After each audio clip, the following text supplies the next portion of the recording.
Kyle Rush is with us. You know him as Charlie5 from Yes, sir. the barn, Auburn.com. Wait, is that why y'all been laughing at me that I call him 5-card Charlie? So it's Charlie5. It's Charlie5. Okay, okay. Dunaway loves to mess up nicknames, though, Kyle. I'm horrible. Yeah. I'll answer to either. Hey, for $1, you can't beat it. You can't beat what's going on at the barn, Auburn.com right now. That's right. The message boards have been hot. You guys had some intel from Scrimmage over the weekend. Let's start there. What was your the biggest, you don't do everything here, the biggest takeaway, Sure. Kyle, from Scrimmage number 1, the intel you got was what? Yeah, I think Hugh Freeze absolutely nailed the 4 freshman wide receivers. I was blown away by what Malcolm Simmons was able to do enrolling later in the year. He wasn't one of those December enrollees. He enrolled in June, and to be able to come in, and I think he had 6 catches for 133 yards and 2 touchdowns. Really being able to show out, moving him all over the field too. I was really blown away with Malcolm Simmons, and then Bryce Kane, one of the smaller. He was probably the smallest receiver of that group of 4. He also had a big scrimmage. So the young receivers in general, Perry Thompson had a big catch. The young receivers in general, I'm just kind of blown away at how quickly they've sort of worked their way into the lineup. And I know there wasn't much. There wasn't much competition, or there wasn't a long way to go, but still to be able to be freshmen and making an impact that quick, that was definitely the biggest storyline for me.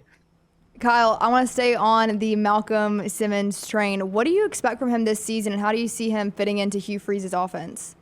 Yeah, see, Zach and I were talking about that on our Monday show, the Top Button podcast this morning, and the crazy thing is we're now actually talking about whose playing time would he take, because there's actually better guys in front of him. So I think he's going to be a guy that you're going to see probably just absolutely demolish a mop-up time as far as, like, when you're playing some of these warm-up games that you have. I think he could be a guy that comes in the third quarter and take 2 to the house for 100+ yards. I think he's going to be that type of guy early, and then sort of work his way into being try to use him to get mismatches. I think with them moving him all over the field in the slot, outside, and bringing him in motion all over the place, I think that just goes to show you how they're trying to find ways to figure out how to be able to get this kid the ball, because he's so electric with the ball in his hands. I'm new to your content. I love your information. I love your energy. Top Button Podcast. Every time I see you, you've got that button On brand, baby. It's like you're going to work. How did that get started, man? It's like it's business only for you. Well, hey, why's the shirt got a button on it if you shouldn't button it? I don't understand why. You got to finish the drill. Yeah. You finish the drill, you go ahead and button it all the way up to the top. I don't know why you got a button up there if you don't keep that thing buttoned up. Also, subtle flex with the Scotty Cameron logo on the collar there. Only us golfers catch that, Kyle. Okay, so from reading the barn Auburn.com, it looked like, from what you guys were saying, they were not tackling to the ground a lot of time in this scrimmage. Is that just Hugh Freeze looking at the landscape of college football and saying, I don't want any injuries in this? Or is it a concern for depth? What's your big take on that? So if you listen to Hugh on Friday, Hugh's got pretty shook over the C.J. Baxter injury, I feel like, at Texas. That was something that when he was even asked about it, he couldn't even really form a sentence, which is not something that's very common for Hugh Freeze. But 10 out of the 14 scrimmage drives were not take to the ground full contact. It was thud or like first contact, blow the whistle. And then they only ran, I think, 4 drives where it was full contact. It really seemed like safety was a big theme of the scrimmage. If there was even a remote idea that there was an injury, that person was coming out. Keldrick Falk had a shoulder thing. I don't think it was serious at all, but it was early in the scrimmage. He came out and didn't play the rest of the time.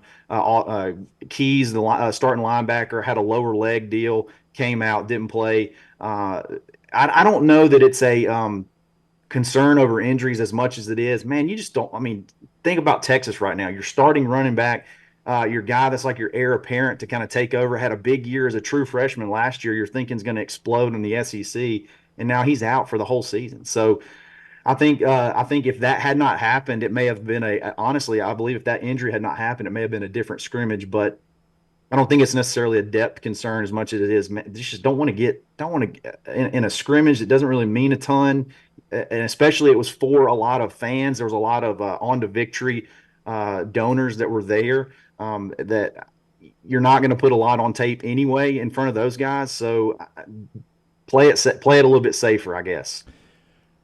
Kyle Rush is with us. You can find him on Twitter at @the_Charlie_5. You also find him on The Barn Auburn. You can subscribe right there. Just $1 to get you started. Great content coming. Top Button Podcast, Village Vice, much, much more coming along. Your biggest concern is what? So I ask you, what's your biggest takeaway? What's the biggest concern you think Auburn has right now? That if Auburn fans could snap their fingers or Hugh Freeze could snap his fingers, he would fix that area of concern in this camp? So there's been 2 public scrimmages this year so far. You've had A-Day, and then you had, I guess, this one, which was a little bit more public than normal with like I said, with the On to Victory NIL folks there. For two public scrimmages in a row, Auburn's really had a tough time running the ball, which is incredible to think based off last year when they were able to run on pretty much anybody with virtually zero passing game. So the middle of the offensive line, I'm a little bit concerned about. It seemed like they were able to get beat quite often, a lot of pressure right up the middle. So I think, believe it or not, you got a sort of almost like a whole returning offensive line. But I would say out of everything that I've seen, that may be maybe a little bit of a cause for a slight cause for concern. But again, after you saw how well they ran the ball last year, you wonder if it's just this format that kind of makes it tougher, where it's not 100% full contact, and running backs aren't really allowed to, or not really allowed. They're not able to break tackles as soon as they get touched or down. So I don't know. That's kind of something I got my eye on. What stuck out to you on the defensive side of the ball on Saturday? Pass rush. Holy cow. Pass rush and defensive backs. There's like 10 guys in the defensive backfield. They're all 6'2", 200 pounds. It's crazy. It's like you had a 3D printer and printed a bunch of copies out there. It's amazing. And a lot of them are young guys, and they're getting a lot of experience. But pass rush, Auburn, I feel like pass rush has been kind of an Achilles heel for Auburn's defense over the past several years. Last year, they had a lot of sacks, but they had to manufacture a lot of them, like with blitzes and things like that. I think you got 2 guys, Jalen McLeod, who's finally healthy, and Arkansas State transfer Kieron Crawford, who is physically one of the more impressive kids on the whole field. I think you're really going to be able to rush the passer with 4 guys. I don't think you're going to have to leave anybody vulnerable to be able to get pressure on the quarterback this year. I'm excited to see how that pass rush translates when it's game time. Okay, in the opener, Payton Thorne and the guys that go out and they take care of business. It's time to throw the 2s out there. In your opinion, right now, as we sit here, what is this, August 12th? As we sit here August 12th, who's the second quarterback that goes on the field in your opinion? I don't think there's any question right now. It's Hank Brown. Early in the 7-on-7 period, when the first team receivers would go out there, Payton and Hank rotated with first team, and then the second guys would go with the second and third team. And I think Hank may have even got some reps with some of the ones during the actual scrimmage portion. But I think Hank Brown is 100% the second guy. And there's a lot to like about Hank. Hank's got a little bit of a gunslinger mentality about him. I think it may get him in trouble at sometimes, but he makes quick decisions. He's not afraid to sling it down the field, and he looks the part of a quarterback. He's 6'4", 200 plus pounds. I think it's his job as the number 2 guy, and he's going to be nipping at Peyton's heels, I think, all fall. All right, a new Village Vice going up. I think Little T told me she's on with you tonight. Am I right about that, Kyle? That's for tomorrow's show, Taylor Tuesdays. Taylor Tuesdays. I mean, we have put Kyle and Taylor together already. This is going to be incredible. I'll go ahead and tell you. It's going to be electric. Yes. There's no way you'll get Taylor Corn to wear a golf shirt buttoned all the way up. I don't.